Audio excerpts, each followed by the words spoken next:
Bapak Ibu yang dikasihi Tuhan, selamat pagi. Mari kita siapkan hati kita untuk memuji dan menyembah Tuhan hari ini. Mari sebelumnya kita mau satukan hati kita, kita berdoa. Tuhan, terima kasih karena Engkau Tuhan selalu menyertai setiap kami, setiap musim hidup kami Tuhan. Kami tahu penyertaan Tuhan sempurna, Kau tidak pernah membiarkan dan meninggalkan kami Tuhan. Kami mengucap syukur atas segala sesuatu yang ada dalam kehidupan kami Tuhan. Sebab itu pagi hari ini sebelum kami melakukan aktivitas pekerjaan kami Tuhan, kami mau menghadap Engkau Tuhan di tahta kasih karunia-Mu, menyembah dan memuji Engkau dengan segenap hati kami Tuhan. Biarlah pagi hari ini pujian yang berkenan di hati-Mu, yang menyenangkan hati-Mu, itu yang kami bawa Tuhan. Terima kasih Tuhan Yesus, haleluya. Thank you Lord Jesus.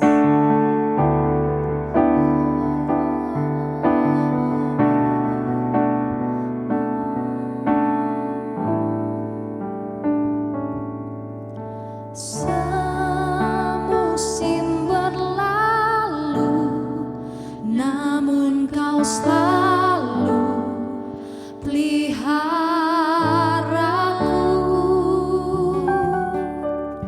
Kasih dan setiamu tak pernah layu di hidupku. Sekali lagi katakan, semusim berlalu, namun Kau selalu peliharaku. Kasih setiamu, kasih dan setiamu tak pernah layu di hidupku. Lebih luas dari samudra, kebaikan-Mu Bapa takkan habis di hidupku. Lebih tinggi dari cakrawala, tak terbatas kasih-Mu. Sungguh ku bersyukur.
Lukas 9 ayat 28-62.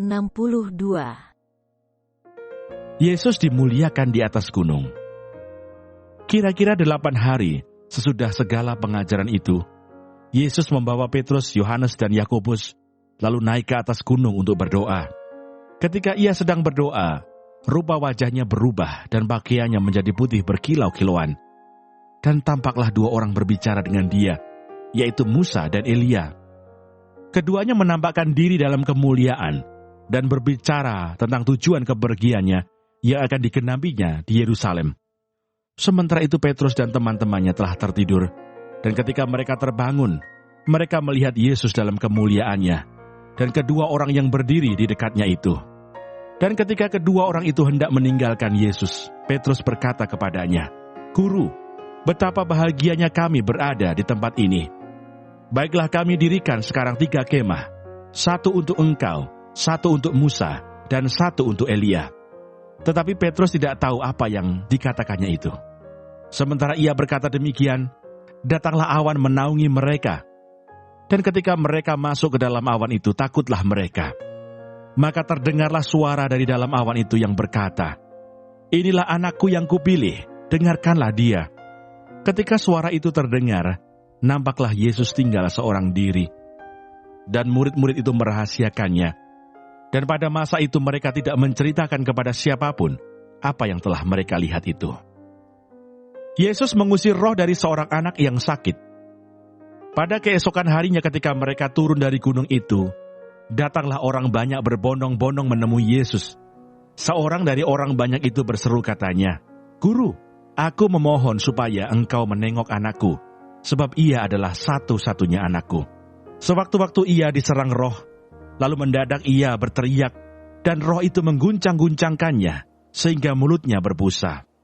Roh itu terus saja menyiksa dia dan hampir-hampir tidak mau meninggalkannya. Dan aku telah meminta kepada murid-muridmu supaya mereka mengusir roh itu, tetapi mereka tidak dapat." Maka kata Yesus, "Hai, kamu angkatan yang tidak percaya dan yang sesat, berapa lama lagi aku harus tinggal di antara kamu dan sabar terhadap kamu? Bawa anakmu itu kemari." Dan ketika anak itu mendekati Yesus, setan itu membantingnya ke tanah dan mengguncang-guncangkannya. Tetapi Yesus menegur roh jahat itu dengan keras dan menyembuhkan anak itu, lalu mengembalikannya kepada ayahnya. Maka takjublah semua orang itu karena kebesaran Allah. Pemberitahuan kedua tentang penderitaan Yesus. Ketika semua orang itu masih heran karena segala yang diperbuatnya itu, Yesus berkata kepada murid-muridnya, "Dengarlah dan camkanlah segala perkataanku ini. Anak manusia akan diserahkan ke dalam tangan manusia. Mereka tidak mengerti perkataan itu, sebab artinya tersembunyi bagi mereka, sehingga mereka tidak dapat memahaminya, dan mereka tidak berani menanyakan arti perkataan itu kepadanya." Siapa yang terbesar di antara para murid? Maka timbullah pertengkaran di antara murid-murid Yesus tentang siapakah yang terbesar di antara mereka. Tetapi Yesus mengetahui pikiran mereka. Karena itu ia mengambil seorang anak kecil dan menempatkannya di sampingnya dan berkata kepada mereka, "Barang siapa menyambut anak ini dalam namaku, ia menyambut aku. Dan barang siapa menyambut aku, ia menyambut dia yang mengutus aku. Karena yang terkecil di antara kamu sekalian, dialah yang terbesar." Seorang yang bukan murid Yesus mengusir setan. Yohanes berkata, "Guru, kami lihat seorang mengusir setan demi namamu. Lalu kami cegah orang itu karena ia bukan pengikut kita." Yesus berkata kepadanya, "Jangan kamu cegah, sebab barang siapa tidak melawan kamu, ia ada di pihak kamu." Yesus dan orang Samaria. Ketika hampir genap waktunya Yesus diangkat ke surga, ia mengarahkan pandangannya untuk pergi ke Yerusalem, dan ia mengirim beberapa utusan mendahului dia. Mereka itu pergi lalu masuk ke suatu desa orang Samaria untuk mempersiapkan segala sesuatu baginya. Tetapi orang-orang Samaria itu tidak mau menerima dia karena perjalanannya menuju Yerusalem. Ketika dua muridnya, yaitu Yakobus dan Yohanes, melihat hal itu mereka berkata, "Tuhan, apakah Engkau mau supaya kami menyuruh api turun dari langit untuk membinasakan mereka?" Akan tetapi ia berpaling dan menegur mereka, lalu mereka pergi ke desa yang lain. Hal mengikut Yesus. Ketika Yesus dan murid-muridnya melanjutkan perjalanan mereka, berkatalah seorang di tengah jalan kepada Yesus, "Aku akan mengikut engkau kemana saja engkau pergi." Yesus berkata kepadanya, "Serigala mempunyai liang dan burung mempunyai sarang, tetapi anak manusia tidak mempunyai tempat untuk meletakkan kepalanya." Lalu ia berkata kepada seorang lain, "Ikutlah aku." Tetapi orang itu berkata, "Izinkanlah aku pergi dahulu menguburkan bapakku." Tetapi Yesus berkata kepadanya, "Biarlah orang mati menguburkan orang mati, tetapi engkau pergilah dan beritakanlah kerajaan Allah di mana-mana." Dan seorang lain lagi berkata, "Aku akan mengikut engkau Tuhan, tetapi izinkanlah aku pamitan dahulu dengan keluargaku." Tetapi Yesus berkata, "Setiap orang yang siap untuk membajak, tetapi menoleh ke belakang." Kami mengucap syukur untuk firman-Mu. Biar Tuhan Engkau mengurapi setiap kami. Tuhan menumbuhkan hikmat dalam hidup kami. Biar firman-Mu terus menguatkan kami. Tuhan berikan kami kekuatan dan kami menjalani hari ini. Kami percaya Engkau Allah yang terus memberikan kami kesehatan, berikan kami kekuatan. Terima kasih Tuhan. Bapa kami yang di surga, dikuduskanlah nama-Mu, datanglah kerajaan-Mu, jadilah kehendak-Mu di bumi seperti di surga. Berikanlah kami pada hari ini makanan kami yang secukupnya, dan ampunilah kami akan kesalahan kami, seperti kami juga mengampuni orang yang bersalah kepada kami. Dan janganlah membawa kami ke dalam pencobaan, tetapi lepaskanlah kami daripada yang jahat. Karena Engkau-lah yang punya kerajaan, dan kuasa, dan kemuliaan, sampai selama-lamanya. Amin.